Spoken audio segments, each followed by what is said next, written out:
No, ese tipo de cristianismo no sirve. Ese es el tipo de cristianismo que Pablo está atacando en esta carta. No lo olviden. Pero mis hermanos, lo que el mundo allá afuera necesita no son protestas. El mundo necesita ver a una iglesia que muestra a través de una vida transformada el poder del evangelio. El mundo necesita ver allá afuera una iglesia que no coquetea con esas cosas. El mundo necesita ver una iglesia donde las mujeres se visten con modestia. No es muy fácil protestar. Lo difícil es vivir como cristianos. Miren, mis hermanos, este mundo está difícil. Y los que van a hacer la diferencia en un mundo como el nuestro no son cristianos tibios que vienen los domingos a la iglesia a calentar un asiento. No, ese tipo de cristianismo no sirve. Ese es el tipo de cristianismo que Pablo está atacando en esta carta. No lo olviden.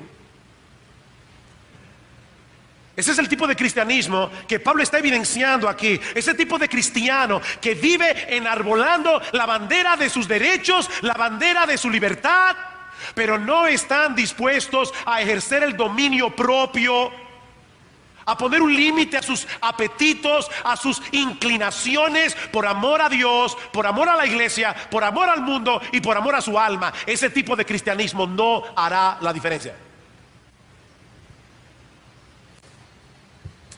Ese fue nuestro mensaje en parte en el retiro de jóvenes que tuvimos la semana pasada. Dice el Señor Jesucristo en Mateo capítulo 7 versículo 37: en el último y gran día de la fiesta, Jesús se puso en pie y alzó la voz diciendo: si alguno tiene sed, venga a mí y beba. El que cree en mí, como dice la Escritura, de su interior correrán ríos de agua viva. Y en Juan capítulo 10 versículo 10 dice el Señor: yo he venido para que tengan vida y para que la tengan en abundancia. Y esa palabra significa extravagante, una vida que es mejor de lo que yo esperaba. La pregunta es, mi amado hermano, ¿es ese tipo de cristianismo el que tú estás viviendo? ¿Estás reflejando esa vida abundante? Porque es ese ejército de cristianos el que va a ser sal de la tierra y luz del mundo. Cuidado con la fornicación, cuidado con tentar al Señor. Versículo 9: ni tentemos al Señor, como también algunos de ellos le tentaron y perecieron por las serpientes.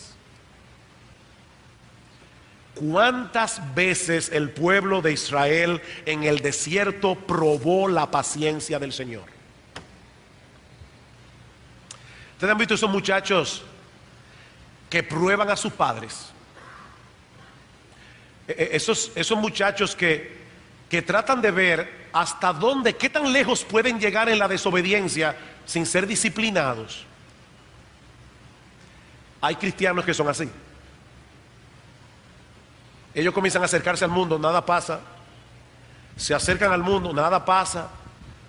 Y se sienten confiados y comienzan a tentar la paciencia de Dios. Y Pablo le está diciendo a los corintios: no malinterpreten la paciencia de Dios, porque estos judíos en el desierto malinterpretaron la paciencia de Dios y miles fueron muertos. Miren, mis hermanos, la paciencia de Dios tiene un límite. El problema es que nosotros no sabemos dónde está ese límite. La paciencia de Dios tiene un límite, nosotros no sabemos dónde está. Cuando es un cristiano el que pasa ese límite, entonces recibe la disciplina de Dios. Dice en Hebreos capítulo 12 versículo 6: Dios al que ama disciplina.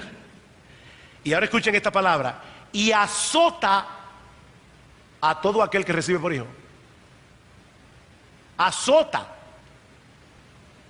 Hay padres que son muy débiles con sus hijos, y cuando tienen que disciplinarlos, toman un pañal de tela y le dicen: eso no se hace. No, eso no es azotar a un hijo. Dios no disciplina con pañales. Dios disciplina con lo que es necesario para que participemos de su santidad. Y Pablo más adelante va a decir a estos hermanos en Corinto que ya algunos de ellos habían sido disciplinados. En 1 Corintios capítulo 11, versículo 30, hablando de cómo algunos corintios participaban de la cena del Señor en una manera inapropiada, dice: por lo cual hay muchos enfermos y debilitados entre vosotros, y muchos duermen. Dios le quitó la vida a Ananías y Zafira. Traspasaron ese límite. ¿Quiere decir eso que toda persona que se enferma es por un castigo de Dios? No, de ninguna manera. En Filipenses capítulo 2, Pablo dice de Epafrodito que enfermó por la obra de Dios. Y dice que estuvo casi expuesto a la muerte.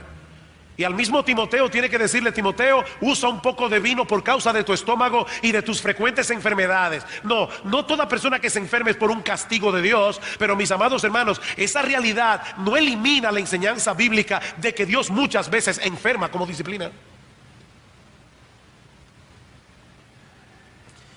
¿Y qué pasa cuando es un incrédulo el que traspasa ese límite? Bueno, te voy a responder con Hebreos capítulo 10, versículo 31. Horrenda cosa es caer en las manos del Dios vivo.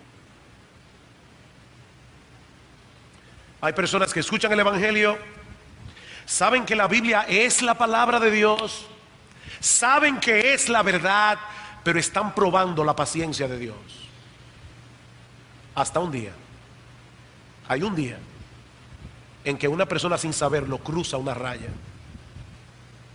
Y horrenda cosa es caer en las manos del Dios vivo. Por último, Pablo dice: cuidado con la murmuración.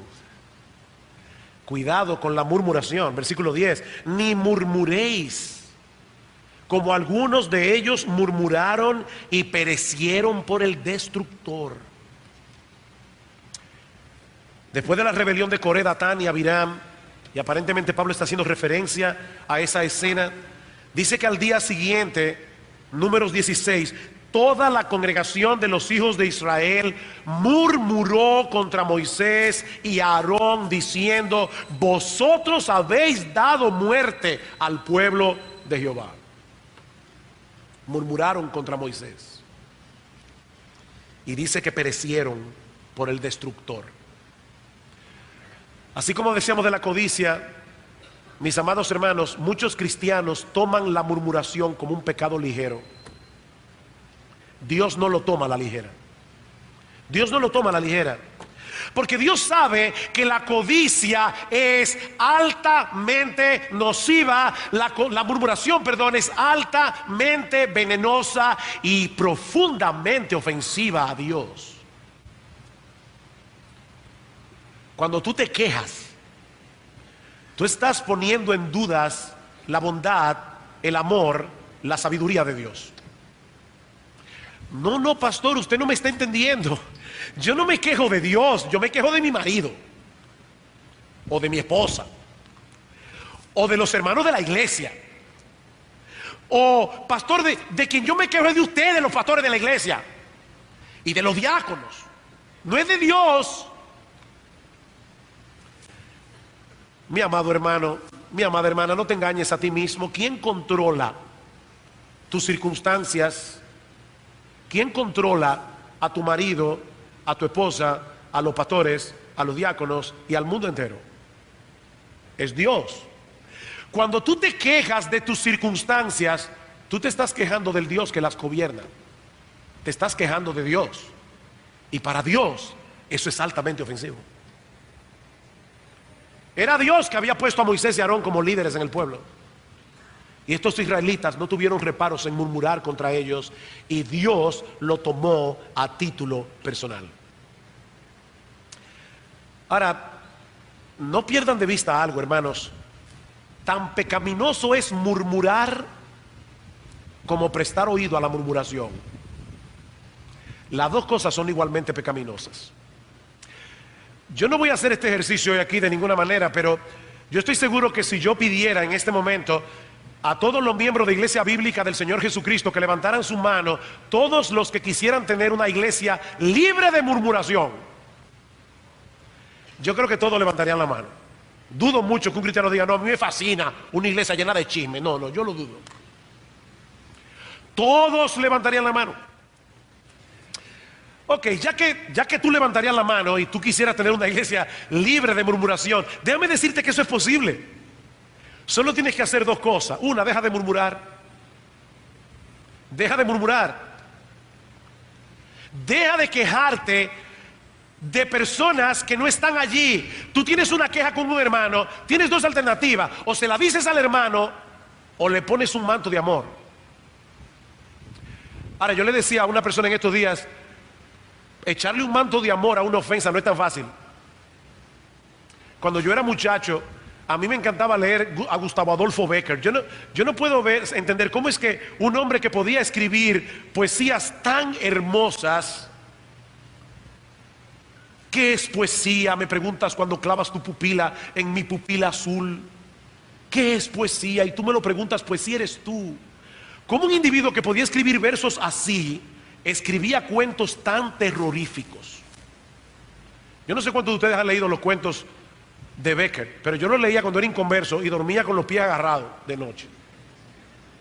Había uno en particular de una muchacha que fue dejada por el novio en el altar, y cada vez que la enterraban y le echaban tierra encima, la muchacha sacaba la mano. Yo me acuerdo leyendo ese cuento de noche.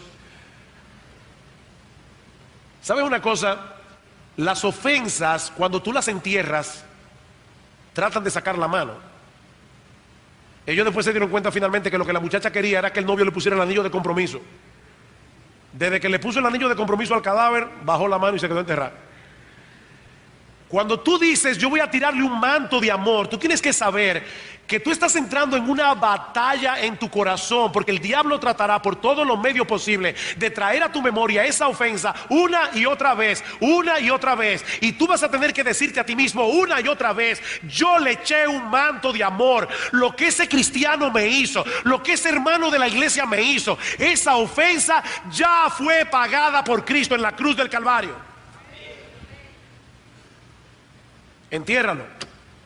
Ahora, si tú no estás dispuesto a enterrarlo, entonces ve responsablemente a la persona que te ofendió y habla con ella y solo con ella, a menos que después tú necesites un testigo para cumplir Mateo 18. ¿Quieres una iglesia libre de murmuración? Deja de murmurar.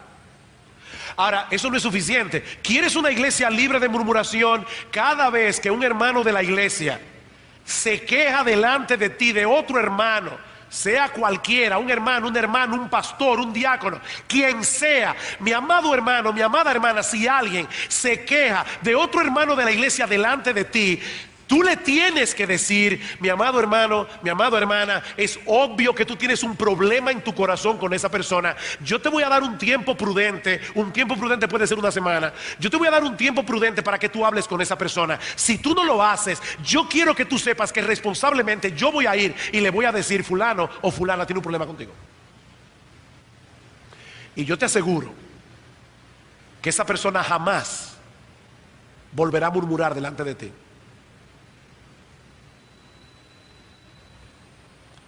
Cuidado con la murmuración.